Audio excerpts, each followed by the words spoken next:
The saree has a gorgeous color but has seen better days. And I want to use this blue as the base for my Toran. This is pure silk and it has parts where it's eaten up, but it also has some good parts, so I'll just have to choose those good parts and put it together. If you watched my previous video on the no-sew curtains, you remember that I had used the fusing tape. I used the same fusing tape and put 2 layers together and stuck them together like this. You can see a little bit of the fusing tape peeping. And this size is about 44 inches wide and I have about 6 to 7 inches in height. I'm using a cardboard of the same size and I'm going to cover the cardboard with my fabric. The things one has to do to get a 44-inch wide cardboard in one frame. I've smeared a thick layer of Fevicol white glue on the cardboard and waited 5 minutes for it to cure a little bit, and then I'm placing my fabric panel on it and smoothing it out. On one of my trips to the market, I found these little embellishments in different colors. I bought a full packet with different colors, so each packet had like 4 of these facing each other, 2 facing one side and 2 facing the other, and a whole sheet had about, I think, 6 of those packets. And after much iteration, this is the layout that I came upon that looked the best. So once the front was completely stuck, I used some tape to secure the back.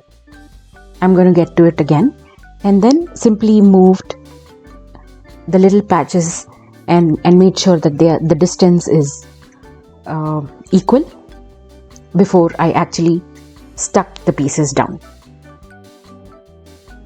Once I had the pieces in place, I didn't want to lift the whole piece and then stick it.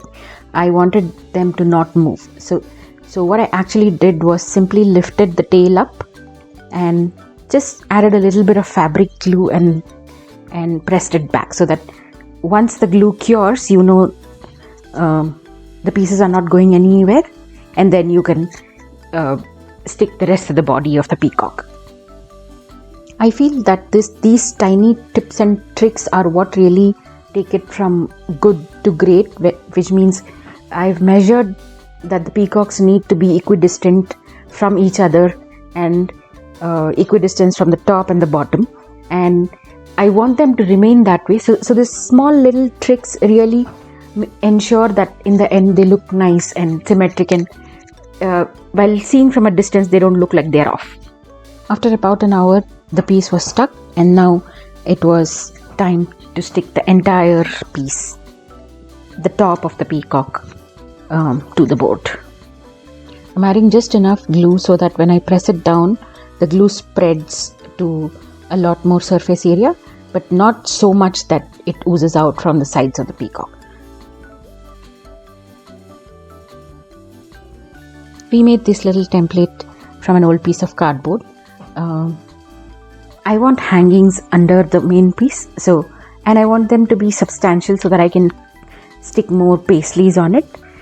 So we made one little panel to go under each peacock and under the central piece, and these will be filled with paisleys.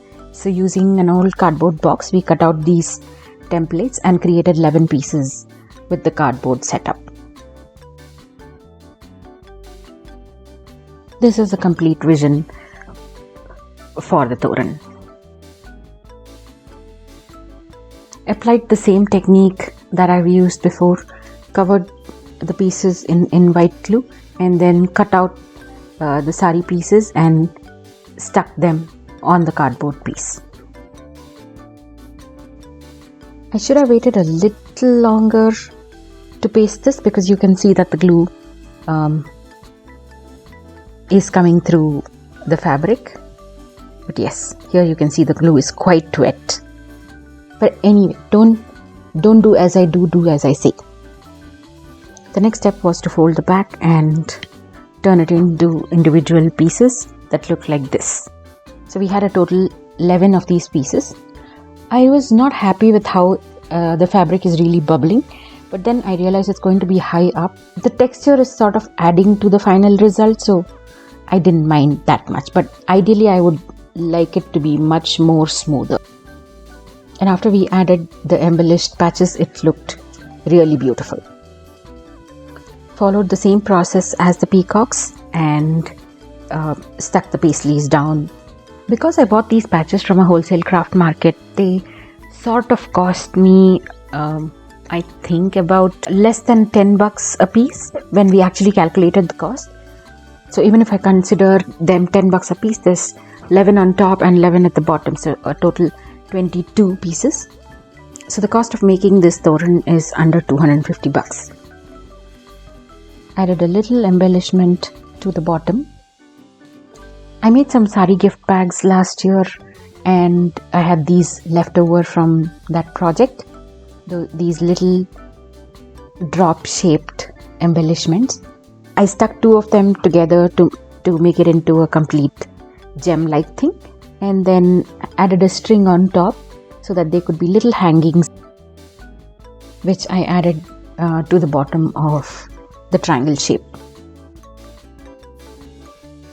Then it was time to assemble all of it together.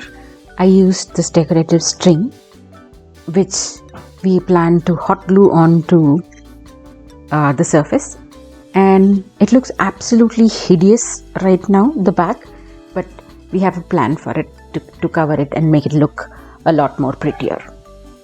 Once everything was placed in place, we used a hot glue gun and simply stuck the string together in its place. And this was definitely a 2-person job. You can see one of my team members, Nisha, helping me with adding the string. So one person that definitely has to handle the glue gun and the other person has to stick things down. And me randomly holding the glue gun and watching her do the work, I managed to drop a droplet of glue on me and burnt my hand.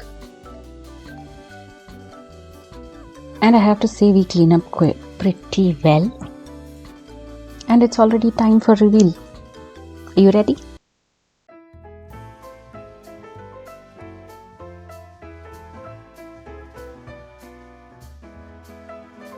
After hanging it on the front door, I thought I should have used a lighter fabric for the background because my door frame is black, but I loved how it looked.